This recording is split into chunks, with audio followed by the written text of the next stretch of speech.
Hey family, especially once again my folks in the church. This one is specifically for you because I was in the church. The Bible is true. So let me say that up front. The Bible is 100% true. If you don't believe that, then okay, this message ain't for you. But this is to those who believe the Bible is true.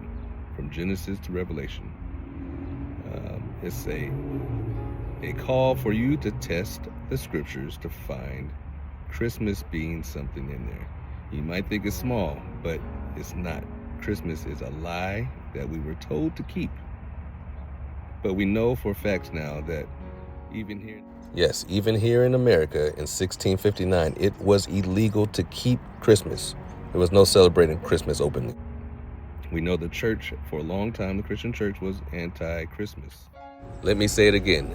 The Christian church was not with Christmas. It was anti-Christmas. It's a fact. It's not debatable. It's the truth. But what happens over time, people stop caring about truth, just like we read in in Timothy.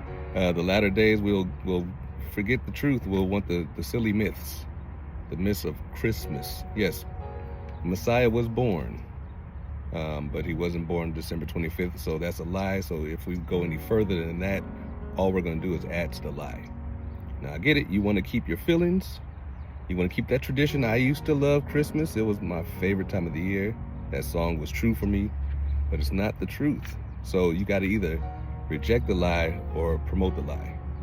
And it's time for you to stop pushing this lie forward. You can do it. It took me a while. 2015 was the first time I really heard it. By 2016, I was struggling to keep Christmas. By 2017, it was gone.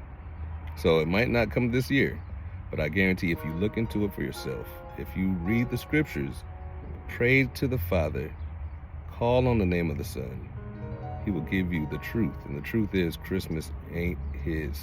It's not his day. It's not something he even requires of you or wants you to keep. He'd rather you follow his commandments in the Bible. And we're going to go into a little thing real quick. So the very first thing we're going to look at, I know you said, well, I'm ending on talking about lies, and that's where I'm going to end with. But let's go to the second to the last chapter of the Bible, Revelation 21, where it reads that John, seeing in the future, saw the new city of Jerusalem coming out of heaven down to the renewed earth. So this is the city of heaven, basically. This is where you think about when you hear people saying they're going to heaven.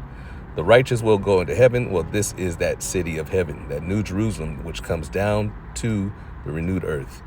And so what does that have to do with lies? We're going to get to that. All we have to do now is go to the end of this very same chapter and see who first does not get into the city, who cannot enter into the city. Because lying has something to do with it. Lying will not get you in. So as we continue down Revelation 21 and you read at the very end of it, it's after it's gone over what the new city of heaven, the city of Jerusalem, the city that comes out of heaven, what it looks like, what its walls look like, what its gates are, you start to see something very interesting towards the end there. So as good as it's going to be, and how people will be able to come in. There won't be any night anymore. The gates will be open, so safety and security. But then we get in the last couple verses here, verse 27, but there shall by no means enter it anything that defiles or causes an abomination or a lie. So once again, the end is a lie. No lies in heaven. No lies in the kingdom.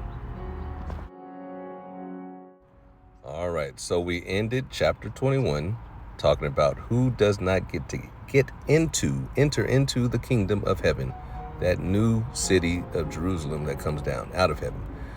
Chapter 22, the final chapter in all of Scripture. Verse 14 says, blessed are those who do his commandments, that they may have the right to the tree of life and may enter through the gates into the city. So you could get in if you keep the commandments. Verse 15, though, but outside are dogs and sorcerers and sexually immoral and murderers and idolaters. And, well, the first thing listed was dogs, right? When I was a kid, we had this movie called All Dogs Go to Heaven, and we read right here, ain't no dogs in heaven. But we know we're not talking about just the animal dogs. We're talking about the dog and people, the people who are sexually immoral, the people who are murderers, the people who are plotting and doing wicked things. Those people don't get in heaven. And that last part that's listed is a part that's going to trip up so many so-called Bible-believing Christians who practice Christmas, because Christmas, as we already said, is a lie. There are no lies in heaven. So who does not get in? Those who love and practice lies. Those who love and keep lies. Those who say, oh, just a small white lie, Christmas. No. Those lies will get you kicked out of heaven. Plain and simple. Not my words, that's the Bible. Shalom.